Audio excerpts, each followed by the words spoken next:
What is up, you guys? Welcome back to my channel, and if you're new here, just welcome. My name is Gemma Jade, but today we are going to be discussing people who experienced alternate realities. In this community, there's so much talk about alternate dimensions and realms and beings who may or may not come from or reside in them.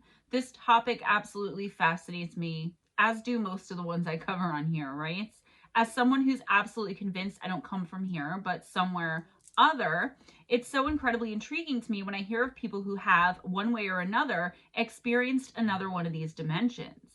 Doors and portals to a place I simply refer to as the other being found, opened, and crossed into. I get a bit jealous, I can't even lie, when I hear about other people who were lucky enough, in my opinion, to have experienced this. I've been to the realm of the Fae a few times, like a handful of times, but I want to explore other dimensions too. I'm not sure yet, but I am neck deep in research as to whether the terms realm and dimension can be used interchangeably. I wonder if these other places brush up against our reality. I know that there are different levels of vibrations, and here is where we find the worlds of spirit and the dead, possibly even the demonic, right? But are there veils that separate us from alternate dimensions as well? Maybe not so much vibrational, but kind of like linear. I don't know. I'm explaining this the best I can because I'm not a scientist or whatever. I'm not talking now about the world of spirit. I'm talking about alternate realities, sometimes very similar to our own, only with a slight and possibly even hardly noticeable differences. So here's just a couple of a great many that I found that I really truly believe in. So I'll bring you guys more if you want me to. Just let me know. Our first case takes place as far back as 1934. I'm sure these kinds of shifts have been happening probably since the beginning of time. So far, though, this is the earliest report I could find. Don't worry, as usual, I'm still searching for an even older one. It was autumn time in Chicago when a woman named Miriam Golding was in an unnamed building heading to a music store with her fiance when she experienced something rather strange and very interesting.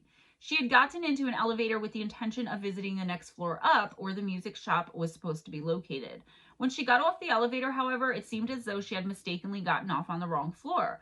Miriam went to get back into the elevator, intending to get back in and go down to the right floor and to her destination, the music store. Well, there seemed to be so many people waiting to get into this elevator. She didn't feel like waiting or trying to push her way through, so she decided to just be patient and wait for the next one to come. Keep in mind here that elevators were very different back then than the ones we use today in our modern society, right? I mean, obvi.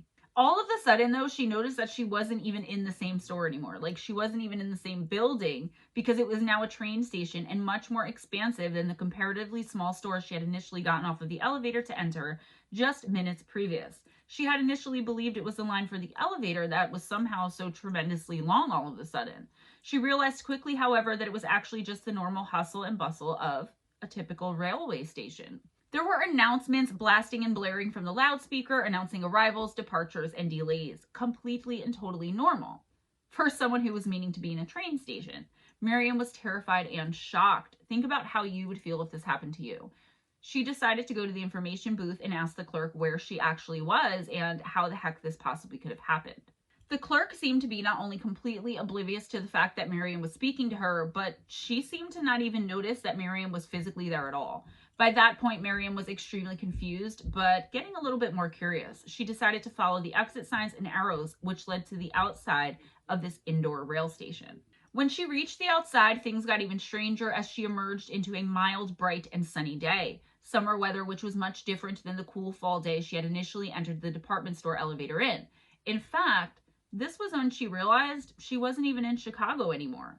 As she wandered around scared and very confused, she started to notice that nobody seemed to be seeing her.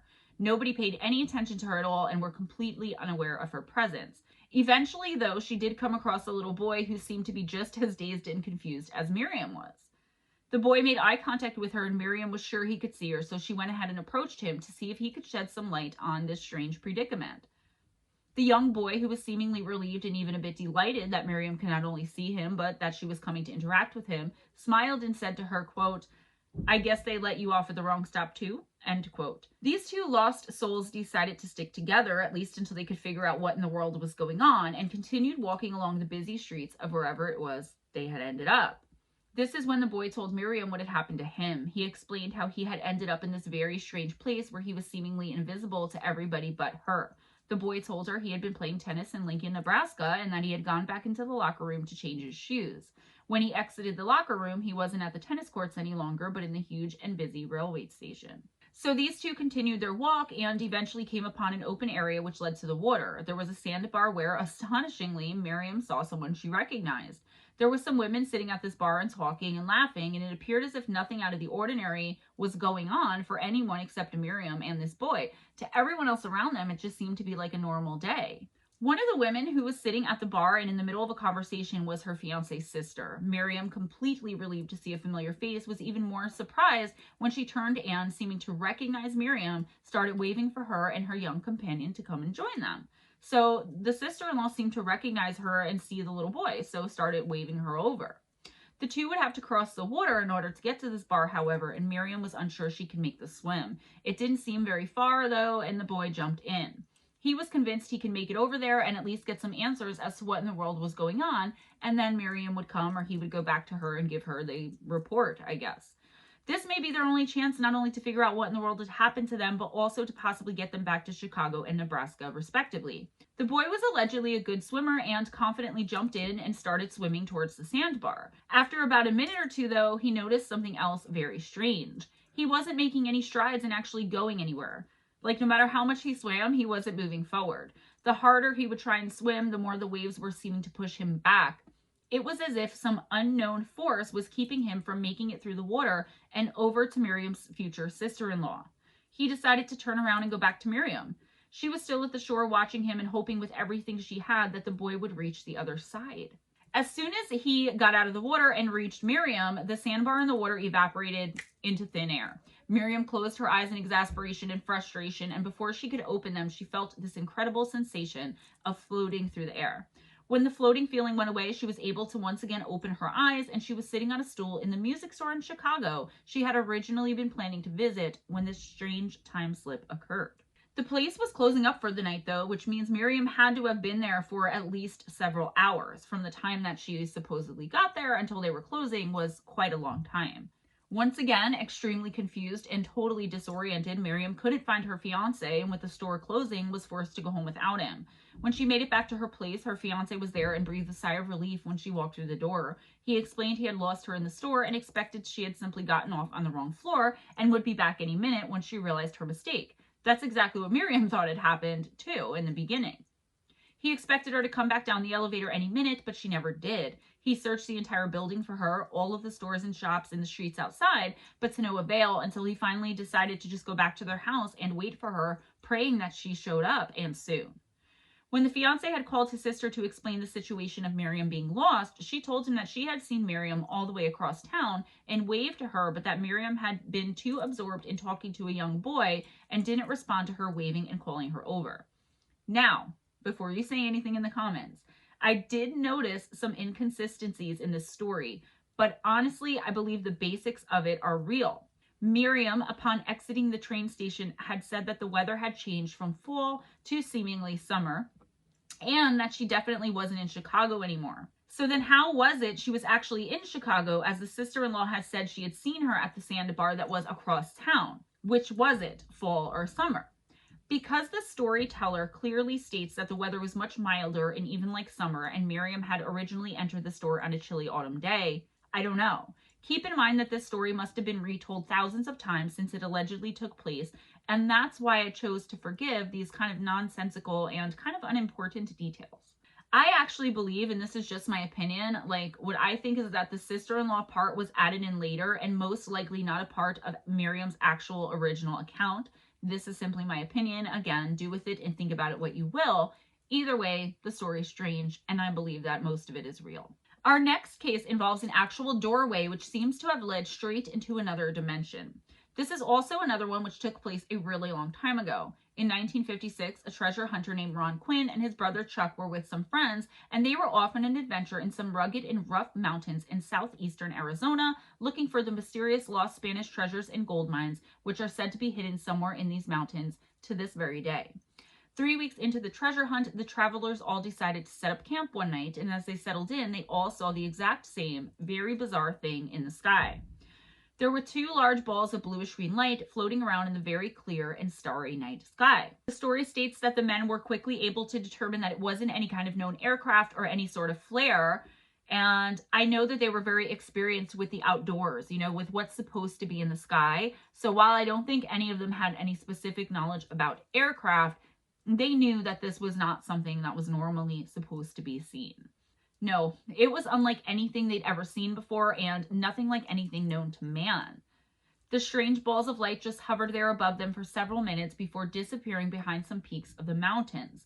The next evening, they all witnessed the exact same thing again. The next evening, they mentioned this to a friend of theirs, a local cowboy named Louis Romero, and he explained that what they saw was a kind of common occurrence in the area that they had been camping in for those 2 nights. The lights were said to have first been reported all the way back in 1939 and were witnessed by dozens of travelers ever since. And this was 1950 something, right? As the hunters headed out and continued this excursion, they would witness the strange lights several more times. At some point during their travels, the group of men came across a somewhat out of place looking stone archway, but they didn't really think anything of it and continued along their way. It just kind of seemed weird that it was kind of just there in the middle of the mountain range or whatever. They would speak to a local who was a Native American and also very familiar with the lands and mountains of the area, whose name is only known to be John. John allegedly explained that this archway had long been surrounded by strange stories and experiences and has come to be called, at least among the natives of the area, quote, the doorway to the gods, end quote. There were strange tales of the archway shimmering and rumors that those who entered never came back out. It was said that if you threw something like a rock into the archway, it wouldn't come back out the other side either. Tales of strange figures dressed in strange clothing lurking and wandering around near the archway who didn't seem to be spirits or ghosts, but who also didn't seem to be human beings either, were very common. They made tracks in the gravel when they walked around, but did not cast any shadows and were said to just disappear into thin air when crossing into the archway. So just like with the rocks and other objects and anything else that was said to be thrown into the archway, they likewise didn't come back out the other side, these beings. Tales of abandoned camps close to the archway and prospectors who never returned when traversing that particular area circulated as well. John himself had his own bizarre experience with it, which he relayed to the men. He said that on a dark and stormy day, he was up in the mountains near this place and he decided to peer through it. It was almost exactly the same on the other side as far as the scenery went, but the sky was cloudless, bright blue, and sunny. So no storm brewing on the other side. However, when he looked around the edges of the doorway, there were once again the storm clouds which threatened to bring the bad weather. The completely contrasting views scared John, and he left and never went back to that specific area of the mountain. Fascinated by what they were hearing, the men decided to go and check the place out for themselves. After all, they knew where it was as they had just seen it and were sure they could find their way back pretty easily. They managed to locate the strange-looking structure once again, and upon closer inspection, it proved to be surrounded with an unusually large deposit of geodes, some of which were broken up with their interiors glittering in the sun. The archway itself was measured as being around 7 feet high and 5 feet wide, with columns of andesite 15 inches in diameter, and it stood beside a steep, rocky slope. The group decided to test out some of the legends and stories they were just told and started tossing rocks of all shapes and sizes into the middle of the archway. Much to their disappointment and surprise, the rocks fell boringly to the ground on the other side every single time. In fact, they saw and noticed nothing mysterious or strange whatsoever while investigating this thing, and they were putting the legends to the test, and each time the test would fail. Willing to take it a step further, the men all took turns putting their arms through the arch, but again, nothing strange happened, and all their limbs went straight through, as one would predict they normally would, out the other side. Admittedly, though, not a single one of them was willing to go so far as to step all the way through. They spent about an hour there conducting this kind of primitive paranormal investigation, but finding absolutely nothing to back up the legends they'd been so excited to try and prove right. They were really hoping this was true for whatever reason. I don't know what their intent would have been. Did they think maybe this was where the treasure was? These guys really wanted to actually find something mysterious. They departed after an hour of trying in vain, but a mysterious set of events would take place over the course of the next few days of their trip that would make them think twice about messing with this allegedly sacred place ever again. A few days later, they decided to go back and collect some of those beautiful geodes that they had seen the day they were testing out and doing their little experiments. Two of the men, named Roy and Walt, said they noticed the portal was shimmering. It was as though there was a blaring and blazing heat emanating from it, or at least that's the best way they said they could explain what they saw. This is also how I explained my Glimmerman encounter. It's almost exactly how I described what the entity looked like to me and how I noticed its otherwise completely invisible form there, high up in the tree near my house. The odd shimmering allegedly only lasted for a few moments, after which they both said to have experienced a fast building feeling of pressure in their ears and their heads. They took off. They were terrified of what they just experienced, and they were also super scared of what they felt they might have experienced had they stuck around and not ran for their lives. Roy, just like their native friend John, vowed to never go near the doorway again under any circumstances or for any reason. Like, dude was terrified. On another one of their excursions out into these mountains to find the lost treasure, the men came across 3 other treasure hunters who claimed to have had their own experiences with the mysterious doorway. They said they had also camped near what they had referred to as, quote, the stone portal, end quote, and said they were in their tents when what sounded like heavy rain started hitting their tents. Only it was a bright and clear night out when they got into the tents and when they peered out from their tents. Not only was it not raining just then, it hadn't been and didn't seem at all like it was about to. As they looked out too, they saw small brown pebbles surrounding all of their tents. This is what they were hearing. It was as if these mysterious little pebbles had been what was hitting their tents and seemed to be raining down upon them. The pebbles were found to be warm to the touch, and there was no explanation for where they could have come from. They seemed to be made of some kind of iron ore. All of these strange encounters, though only alleged, definitely seem to point to something very bizarre going on with this strange doorway in the middle of the mountains of Arizona. If I lived there, I would head straight for this thing. Seriously, I'm all the more intrigued now that I'm hearing of all of this, as it sounds eerily similar to something I've been researching about things like this exact phenomena occurring deep in Mount Shasta. That's allegedly where Lemuria is, but more on that another time. Back to these guys. The strangest thing surrounding all of this was something that would happen years later, long after these men had come across and visited this doorway in the mountains. 4 years later, on October 14th, 1973 to be exact, Chuck Quinn was struck with a strong urging to go and visit the doorway all by himself. This struck completely out of nowhere, out of the blue, as he hadn't even thought about the place in years and had almost all but forgotten about it. He took off on his mission to visit the site once more, and this time alone and driven by this unexplainable impulse to just go there, he had to be at this archway. He made it up to the mountain without incident and had to stop for a breather halfway up the steep slope that led up to this doorway. When he looked back up to continue on his way, however, he saw something unbelievable. As he looked to the west, he saw amazing and breathtaking scenery, and there was a canyon there where there shouldn't have been one. This canyon was not a part of this particular spot in the mountain's geography. He was a bit confused and decided to head back down the slope and enter instead from the eastern side, and it was here that he realized that in fact he was in the same canyon he had been in when he was on the other side.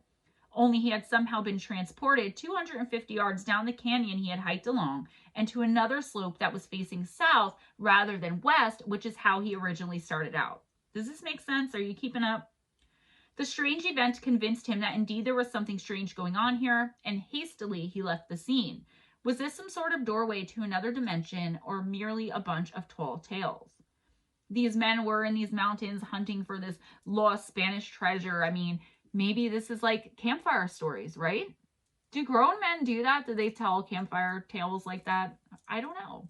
Sitting around a fireside, having a few beers.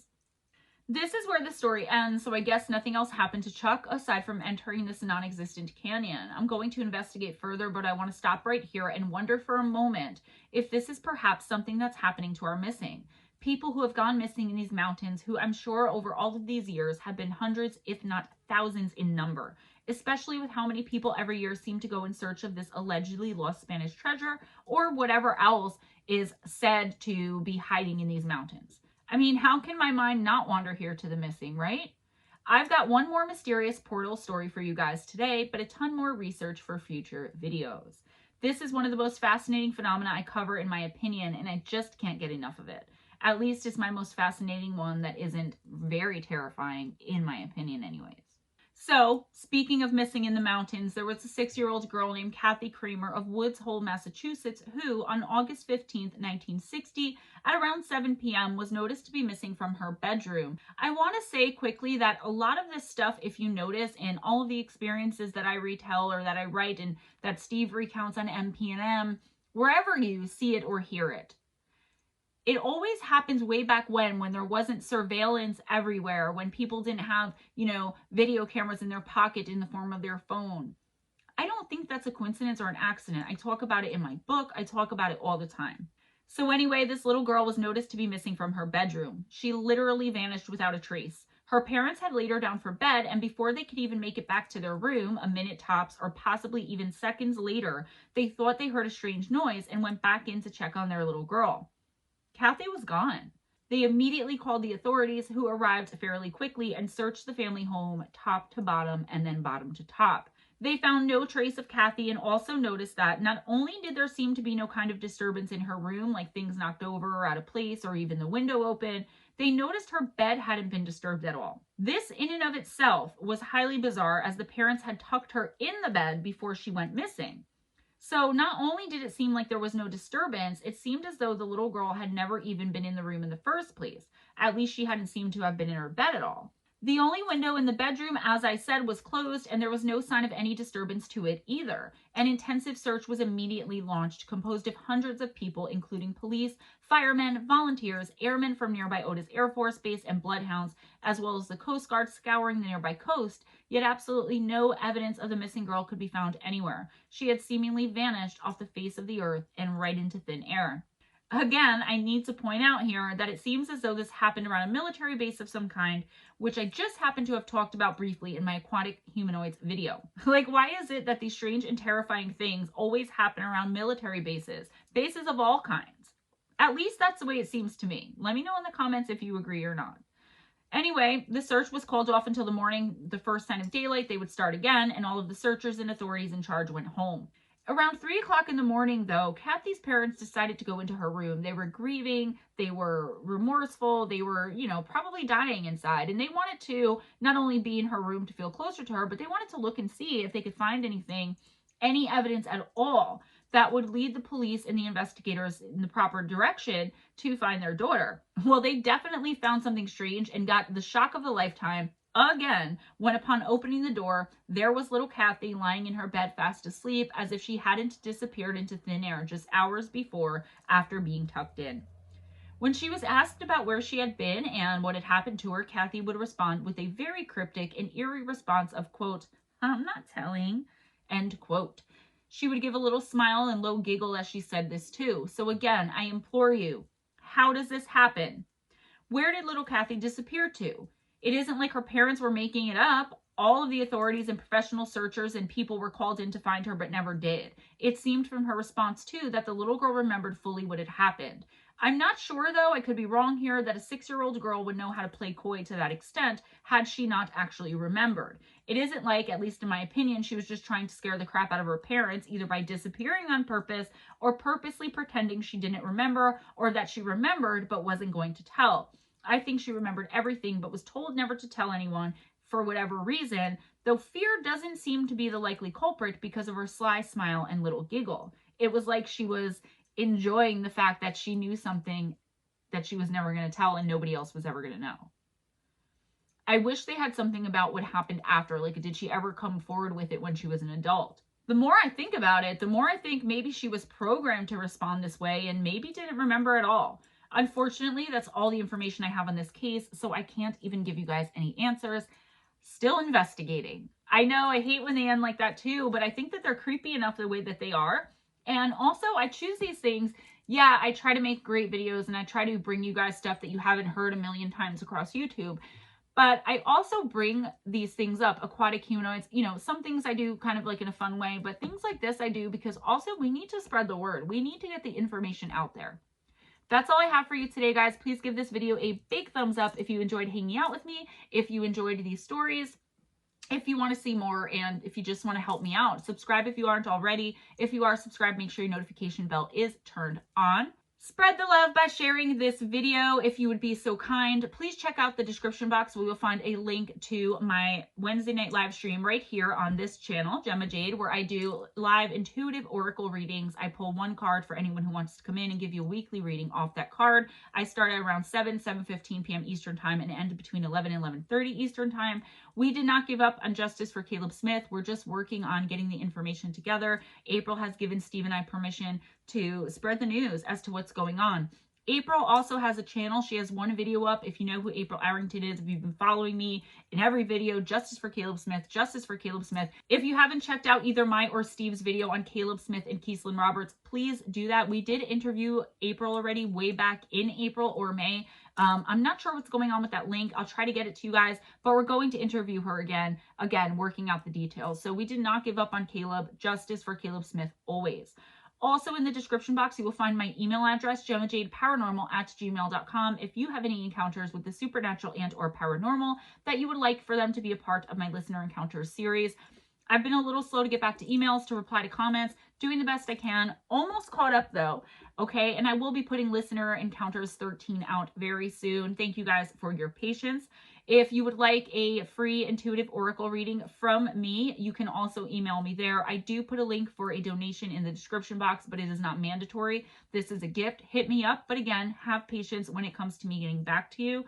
I usually do the readings within 1 to 2 weeks. Any other correspondence? Hit up the email. If you'd like to purchase my book, Missing the Fae Theory, then the links for the paperback and Kindle version will be available in the description box to get them from Amazon. If you would like a signed copy, hit me up before you make the purchase. I'm going to include a link to my interview with Dave Scott on Spaced Out Radio that I did a few weeks ago on October 7th. I talked about my book, Missing the Fae Theory. I talked about the Fae. I talked about some other things supernatural and paranormal, and we even talked about Robot Granny. It was an amazing time. Please be sure and check it out. Guys, be kind to each other. It doesn't cost anything and can make you feel so good. Be kind to yourselves as well. Smile at a stranger. Always go in grace. Have your best day. Have your best night, and I will see you next time. Thank you so much for watching. Bye.